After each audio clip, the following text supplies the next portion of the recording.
Saya beberapa hari yang lalu dakwah ke Pontianak. Nah, sampai di Pontianak selesai pengajian, saya diajak untuk bertemu dengan seorang syarifah, salah satu anak cucu Nabi Muhammad SAW, marganya Al-Haddad, namanya Anisah. Ya, Syarifah Anisah. Umurnya belum panjang, baru 106 tahun. Ya, baru 106 tahun. Kemudian wajahnya enggak tampak lelah, baru beberapa puluh tahun tidak bisa tidur malam. Jadi bahasanya tuh halus, saya kalau malam tidak bisa tidur. Mirip sama ibu-ibu kalau lagi nggak bisa tidur gitu ya. Udah 5 hari saya nggak bisa tidur. Tapi ngapain? Nonton sinetron, ya baca komik, lihat tayangan-tayangan yang ada di media sosial. Sibuk lihat TikTok, IG dan lain sebagainya. Kenapa nggak bisa tidur, cari tidur? Kalau Syarifah Anisah ini lain, sekian puluh tahun nggak bisa tidur, itu kalau dari jam 9 sampai kurang lebih jam 1, itu zikir. Jam 1 sampai subuh, sholat. Mirip ya. Setelah itu habis subuh, matahari terbit, tidur. Ya, jam berapa bangunnya? Kalau kita balas dendam, jam 2, jam 1 baru bangun. Syarifah Anisah enggak, jam 9 sudah bangun. Ngapain? Sholat duha. Tidur lagi kapan? Yaitu nanti habis subuh. Nah, apa yang dilakukan oleh beliau? Beliau kumpulkan biji-bijian, ditaruh di satu tempat yang besar, sebesar rebana ini. Itu biji-bijian dari kelengkeng, dari duku ya, dikumpulkan. Nah, kemudian diambil 2 wadah, yang satu isi biji-bijian, yang satu kosong. Jam 9 itu duduk nyantai, duduk atahiyat akhir di sejadahnya. Jadi di sajadahnya, saya buktikan saya duduk sama beliau 1,5 jam, posisi kakinya enggak berubah.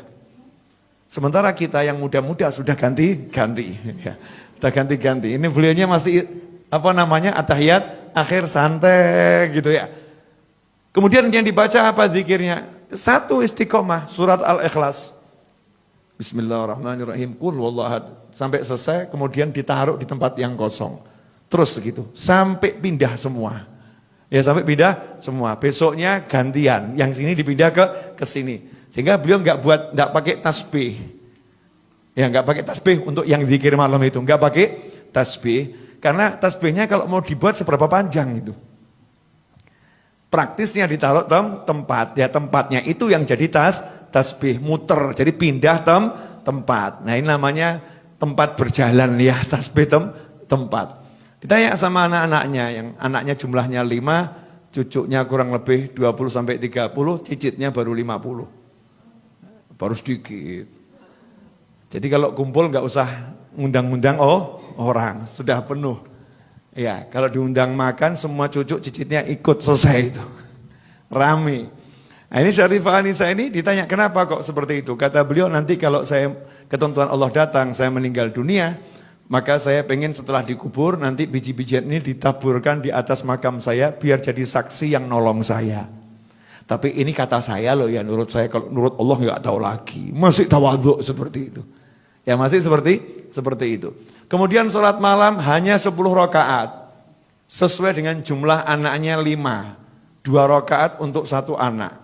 Selesai 2 rakaat, dia doakan anaknya yang 1, ya, beserta cucu dan cicitnya. Disebutkan namanya satu persatu. Selesai, baru 2 rakaat lagi ganti untuk anak berikutnya dan cucu dari anak itu dan cicit dari anak tersebut. Terus begitu sampai 10 anak, selesainya azan subuh.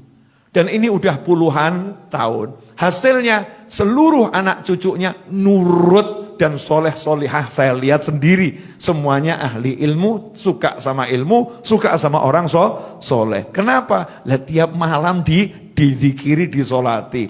Sayangnya ini nggak ditiru ibu-ibu, nggak ada yang nyolatin suaminya. Bukan di sholat jenazah, bukan loh ya. Nggak sholat malam dizikirin, nggak. Anak-anaknya nggak dizikirin. Sibuk marahin anak, sibuk marahin suami. Nah, ini metode yang saya dapat dari Syarifah Anisah. Semoga Allah panjangkan umurnya dalam segala kebaikan. Kemudian saat saya nanya, minta apa, pengennya apa? Cuman 2 hal. Saya minta sama Allah 2 hal. Nanti kalau ketentuan Allah datang, Ya, saya minta husnul khotimah. Saya bilang, panjang umur apa jeda, Umi panjang umur. Jawabannya, umur saya udah panjang. Sudah lama saya tinggal di dunia. Nah, terus minta apa lagi? Keren tuh jawabannya. Saya banyak baca Al-Quran, banyak baca Al-Ikhlas, minta sama Allah satu hal. Malaikat Israel itu kan nanti yang ngurusin pencabutan nyawa saya. Itu kan ditugaskan sama Allah. Ya dia ditugaskan sama Allah, tapi dia kan hamba Allah. Saya bilang sama Allah, ya Allah aku minta satu. Nanti kalau Israel datang menjemput aku, dia harus sopan sama aku. Gak boleh sembarang masuk, harus salam dulu sama aku. Masya Allah, keren ya perempuan bener ya. Jangan sembarang masuk, salam dulu. Minta sama Allah malaikatnya disuruh salam dulu, enggak sembarang masuk. Ini nunjukkan kalau wanita yang solihah ya, punya sesuatu di sisi Allah Subhanahu wa Ta'ala. Karena memang punya persiapan. Jadi udah persiapkan, nanti dikubur ada Al-Ikhlasnya. Ya, ngadepi Israel ada Al-Qurannya. Kalau ada orang meninggal dunia beliau dikabari, ada warga kampung meninggal dunia, 5 hari beliau duduk menghatamkan Al-Quran. 5 hari khatam, niat semoga ini jadi temannya di kuburan nanti, mikirin orang lain.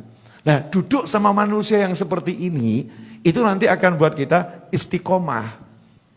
Jadi gak mikir dunia lagi, ngopor ruwet cari fulus, cari duit, ujung-ujungnya mati. Oh ngaji enak, jadi semangat pengen ngaji, jadi semangat pengen zikir.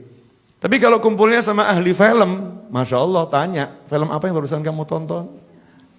Ya, ada koleksi drama apa yang terbaru? Ya, di mana lihatnya? Jadi pengen lihat, terpanggil untuk itu. Rusak nanti istiqomah kita. Maka biar kita bisa istiqomah, ya kita dengarkan kisahnya orang-orang yang istiqomah. Baik yang masih hidup maupun yang sudah meninggal dunia. Karena taksirnya, pengaruhnya ke hati itu sangat nyata.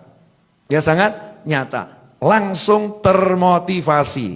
Ya, ini terbukti toh, antum semua kan tiba-tiba jadi semangat ya, muncul, mau begini dan lain sebagainya.